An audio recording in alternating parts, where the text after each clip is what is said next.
بسم الله الرحمن الرحيم فلما رأى قميصه قد من دبر قال إنه من كيدكن إن كيدكن عظيم. کل ہم نے سنا تھا کہ حضرت یوسف علیہ السلام کو عزیز مصر کی بیوی نے اپنے ہوس کا شکار بنانے کی کوشش کر رہی تھی، اور ایک مرتبہ نہیں کئی مرتبہ اس نے کوشش کی اور ناکام رہی، اور ایک مرتبہ ایسا ہوا کہ دونوں دروازے کی طرف دوڑ رہی تھی، بھاگ رہی تھی، سامنے سے عزیز مصر آ گیا تو عورت رونے لگی اور کہنے لگی کہ دیکھو تمہاری بیوی کو یہ برائی کے ارادے سے دیکھ رہا ہے، اس کو ایک سزا تو یہ دو، اسے جیل میں بھیج دو یا اسے دردناک سزا اگر تم دینا چاہو تو دو۔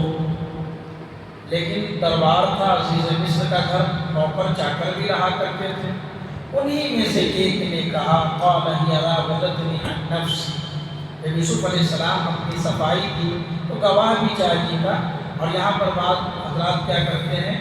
کہ مرچ مسالہ بھی لگا کر کے بیان کرتے ہیں اور کہتے ہیں کہ ایک بچے نے گواہی کی تھی، دودھ پیتا بچہ، حالانکہ ایسی کوئی روایت نہیں ملتی، صرف 3 بچوں کے بارے میں آتا ہے کہ 3 بچوں نے اپنے بچپنے میں آواز لگائی تھی، اپنے آپ کو کہا تھا، ان میں ایک عیسیٰ ابن مریم بھی ہے اور ایک حضرت جریج ہے، ایک کا نام تو ہمیں ذہن میں نہیں آ رہا، ایک حضرت جریج تھے، وہ بھی دوسرے قوم کے تھے، یعنی اس امت کے نہیں دوسری امت کے تھے، خیر کبھی اس میں تذکرہ ہوگا۔ تو حضرت یوسف علیہ السلام نے گواہی، حضرت یوسف علیہ السلام اپنی صفائی پیش کی، ساتھ میں ایک گواہ بھی مل گیا انہی درباریوں میں سے، کہا کہ دیکھو اگر یوسف علیہ السلام کی غلطی ہوگی، یوسف علیہ السلام اگر مجرم ہوں گے تو ان کا کرتا آگے سے پھٹا ہوا ہوگا، اگر یہ عورت مجرم ہوگی تو کرتا پیچھے سے پھٹا ہوگا۔ ظاہر سی بات ہے اگر وہ اس کے ساتھ زبردستی کر رہے تھے یوسف، وہ عورت ہٹانے کی کوشش کر رہی ہوگی تو آگے سے کرتا پھٹتا، یا عورت زبردستی کر رہی تھی تو حضرت یوسف علیہ السلام بھاگ رہے ہوں گے تو پیچھے سے کرتا پھٹا ہوگا۔ ایسا ہی ہوا، فلما رأى قميصه، جب اس کے شوہر نے دیکھا واقعی میں کرتا تو پیچھے سے پھٹا ہوا ہے، انه من کیدکن، اس نے اپنی زبان سے نکالا اور کہا یہ تو عورتوں کی چال ہے، یہ عورتوں کی فریب کاری ہے، ان کیدکن عظیم، اور بے شک تمہاری چال بازی بہت بڑی ہے۔ دیکھو یہاں پر اس نے تمام عورتوں پہ الزام لگایا، حالانکہ صرف اس کی بیوی گناہ گار تھی اور ساری عورتیں ایسی نہیں ہوتی، لیکن اس نے ساری عورتوں کے بارے میں کہا۔ بعض حضرات اسی آیت کی روشنی میں عورت کے مقام کو ہلکا کرنے کی کوشش کرتے ہیں، یاد رکھیں عورت کا مقام ہلکا نہیں، ساری عورتیں ایسی نہیں ہوا کرتی، اور نہ یہ اللہ کا کلام ہے کہ جو بات ہے انہ من کیدکن، یہ اللہ رب العالمین نے نہیں کہا بلکہ عزیز مصر نے خود کہا، نہ اللہ کا کلام ہے نہ رسول کا کلام ہے، عزیز مصر نے جو کہا ہے اس کو اللہ تعالیٰ نے قرآن میں نوٹ کیا ہے، انہ من کیدکن، یہ عورتوں کی چالیں، حالانکہ ساری عورتوں کی چال نہیں ہوتی، قرآن عورتوں کے مقام و مرتبہ کا لحاظ رکھتا ہے، لہٰذا یہاں عورتوں کو ٹارگیٹ کرنا یہ بہت بڑا جرم عظیم ہے۔ ان کیدکن عظیم، یہ تو بہت بڑی چال ہے، بہت بڑی سازش ہے۔ اور ایک چیز یہ بھی یاد رکھنے کی اکثر یہ دیکھا جاتا ہے کہ جب بھی عشق و محبت کا جو فتنہ چلتا ہے یہ زیادہ تر عورتوں کی طرف سے ہی ہوتا ہے۔ اگر عورت اپنے نفس کو قابو میں رکھے، کسی مرد کی کیا مجال کہ اس کی طرف اٹھ کر کے دیکھے، اگر کوئی مرد اس کی طرف دیکھتا ہے، عورت اگر سخت ہوتی ہے، واقعی میں صحیح ہوتی ہے، وہ اسے چپل بھی دکھا سکتی ہے، اسے سماج کے سامنے ننگا بھی کر سکتی ہے۔ وہاں اشارہ، جہاں جب تک عورتوں کی جانب سے اشارہ نہیں ہوتا تب تک آگے کوئی کام بڑھتا بھی نہیں۔ تو یہاں پر عورت شکار، اس لیے اللہ تعالیٰ نے سورہ نور میں جہاں پہ زانی مرد اور زانی عورت کا تذکرہ کیا ہے، وہاں پہ اللہ تعالیٰ نے سب سے پہلے عورت کا ہی تذکرہ کیا، الزانیۃ والزانی، عورت پہلے انڈیکیٹر دیتی ہے تبھی جا کر کے مرد آگے بڑھتا ہے۔ اگر عورت سخت ہو جائے اس معاملے میں، کسی مرد کی کیا مجال کہ کسی عورت کی طرف آنکھ اٹھا کے دیکھ لے۔ یوسف اعرض عن هذا واستغفری لذنبک انک کنت من الخاطئین، یہ جب سارا معاملہ ہو گیا تو عزیز مصر نے حضرت یوسف علیہ السلام سے کہا آرز عن ھذا، چلو جانے دو، اس بات کو ختم کرو یہیں پر، واستغفری لذنبک، اور اپنے بیوی سے کہا کہ تم اللہ تعالیٰ سے بخشش طلب کرو، تم اپنے گناہ پر اللہ سے معافی مانگو، انکی کنت من الخاطئین، کیونکہ تو گناہ گاروں میں سے۔ یوسف کو کہا کہ معاملہ یہیں پہ رفع دفع کرو، جو ہوا سو ہوا، اور اپنی بیوی کو ہدایت کی کہ تم اللہ تعالیٰ سے بخشش طلب کرو کیونکہ تم گناہ گاروں میں سے۔ وقال نسوة في المدينة امرأة العزيز تراود فتاها عن نفسه قد شغفاها حبا إنا لنراها في ضلال مبين۔ اور یہاں پر عزیز مصر کو یہ بات واضح ہو گیا کہ یوسف علیہ السلام گناہ گار نہیں ہے، یوسف علیہ السلام پاک و صاف ہے، اس لیے ان کے دامن پہ یہ داغ لگانا صحیح نہیں۔ لیکن یوسف علیہ السلام کو جب کہا گیا کہ اس معاملے کو یہی رفع دفع کیا جائے، یوسف علیہ السلام نے اس کا چرچا بھی کہیں نہیں کیا کہ میرے ساتھ ایسا ایسا معاملہ ہوا۔ لیکن کہتے ہیں نا، جو خوشبو ہوتی ہے اسے پردے جو ہوتے ہیں وہ خوشبو کو روک نہیں سکتی، خوشبو کی مہک اتنی ہوتی ہے کہ پردے اسے روک نہیں سکتے۔ ویسے ہی عشق و محبت کا فتنہ ایسا ہوتا ہے کہ انسان اس کو کتنا بھی چاہے چھپانا تو چھپ نہیں سکتا۔ انہوں نے سازش کی اور یہ پورے مصر کے اندر اور مصر کی تمام عورتوں کے اندر یہ خبر چلی گئی کہ دیکھو عزیز مصر کی بیوی اور کسی اور کے ساتھ وہ عشق محبت لڑاتی تو چل سکتا تھا، ایک غلام کے ساتھ، غلام کا مطلب یہ سمجھا جاتا ہے نوکر چاکر کے ساتھ میں اس کا چکر چل رہا۔ کسی بڑے اخلاق والے، کسی بڑے گھرانوں سے ان کی چکر ہوتی تو سمجھ میں آتی، لیکن ایک نوکر کے ساتھ عزیز مصر کی بیوی لگی پڑی ہے، تو تمام عورتوں نے ان کے اوپر ملامت کی کہ کیسی عورت ہے۔ دیکھو قرآن نے کہا وقال نسوة في المدينة امرأة العزيز تراود فتاها عن نفسه، شہر کی تمام عورتوں کو خبر مل گئی کہ امرأة العزیز، عزیز کی بیوی، تراود فتاها عن نفسه، حضرت یوسف علیہ السلام کو بہلا رہی تھی، پھسلا رہی تھی، یعنی اس کی طرف لگی پڑی تھی۔ قد شغفاها حبا، یوسف کی محبت کو اپنے دل میں ڈال چکی تھی، یوسف علیہ السلام کی محبت اس عورت کے دل میں بیٹھ چکی تھی۔ انا لنراها فی ضلال مبین، مصر کی تمام عورتوں نے کہا کہ یہ عزیز مصر کی بیوی بہت کھلی ہوئی گمراہی میں، یہ یوسف کے چکر میں کیوں پڑ گئی؟ یوسف ایک غلام ہے اور غلام کے چکر میں ایک بڑے خاندان کی عورت اور بڑے گھرانے کی عورت اس کے چکر میں کیوں آ گئی؟ فلما سمعت بمکرہن، جب عزیز مصر کی بیوی کو پتہ چلا کہ مصر کی تمام عورتیں ہمیں تانا دے رہی ہے، ملامت کر رہی ہے،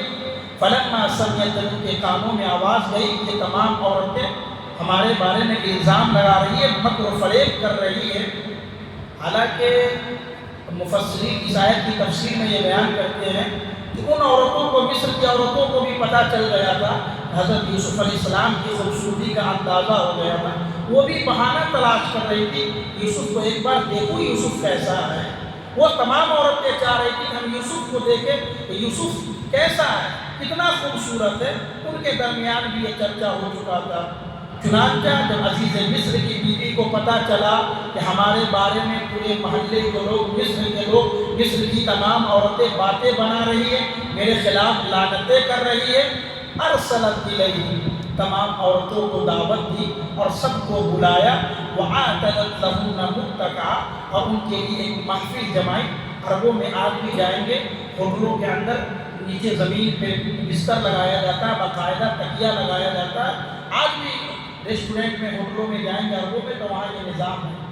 تو وَعَاتَدَتْ لَهُنَّ مُتَّكَأً، اسی طریقے کا انتظام عزیز مصر کی بیوی نے کی اور تمام عورتوں کو بلایا، وَآتَتْ كُلَّ وَاحِدَةٍ مِّنْهُنَّ سِكِّينًا، اور ان میں سے ہر ایک کے ہاتھ میں ایک چاقو پکڑایا،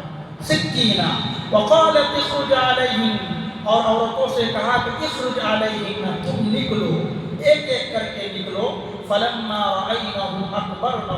پھر حضرت یوسف علیہ السلام کو حکم دیا کہ آپ باہر آئے، یوسف علیہ السلام کو حکم دیا کہ آپ گھر سے باہر آئے۔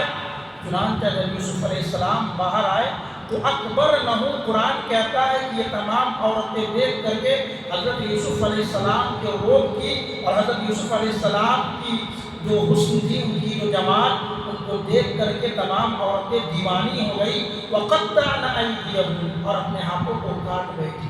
سب کے ہاتھ میں چاقو پکڑایا اور کہا یوسف کا اب دیدار کرو، اور اتنے مدہوش ہو گئی یہ تمام عورتیں یوسف علیہ السلام کی خوبصورتی کو دیکھ کر کے، وہ تمام کی تمام عورتوں نے اپنے ہاتھ کاٹے۔ یہاں پر ذکر کیا جاتا ہے کہ سیب وغیرہ دیا گیا تھا، کوئی پھل دیا گیا تھا، حکم دیا گیا کاٹو، قرآن میں ایسا کوئی لفظ استعمال نہیں ہوا۔ وَقُلْنَا حَاشَ لِلَّهِ مَا هَذَا بَشَرًا، وہ تمام عورتیں کہنے لگی اللہ کی پناہ یہ تو انسان ہو ہی نہیں سکتا،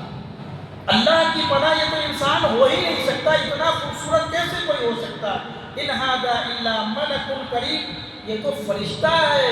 یہ بزرگ فرشتہ ہے، یہ انسان نہیں ہو سکتا۔ یہ کیوں کہا فرشتہ ہے؟ کیونکہ آج تک مصر کی کسی عورت نے اتنی خوبصورت انسان کو دیکھا ہی نہیں تھا۔ ان کی سوچ سے یہ باہر تھی کہ کوئی انسان اتنا خوبصورت کیسے ہو سکتا ہے۔ مسلم شریف کی حدیث ہے کہ اللہ تبارک و تعالیٰ نے حضرت یوسف علیہ السلام کو آدھی دنیا کی خوبصورتی عطا کر دی۔ یوسف علیہ السلام اتنے خوبصورت تھے،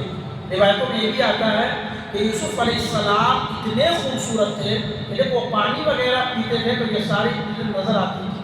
اتنے خوبصورت تھے۔ اور ان عورتوں کے دماغ میں یہ آیا کہ کوئی انسان اتنا خوبصورت نہیں ہو سکتا۔ انہوں نے کہا کہ إِنْ هَذَا إِلَّا مَلَكٌ، یہ انسان نہیں بلکہ فرشتہ ہے۔ حالانکہ انسان فرشتے کو دیکھ سکتا ہے،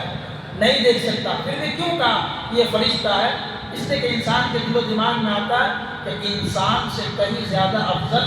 ملائکہ ہے۔ جب افضل ملائکہ ہے تو خوبصورتی میں بھی افضل ملائکہ ہوگی، تو انسان کی زبان سے بھی صاف نکلتا ہے کہ انسان نہیں ہو سکتا بلکہ یہ اللہ تبارک و تعالیٰ کا یہ فرشتہ ہے۔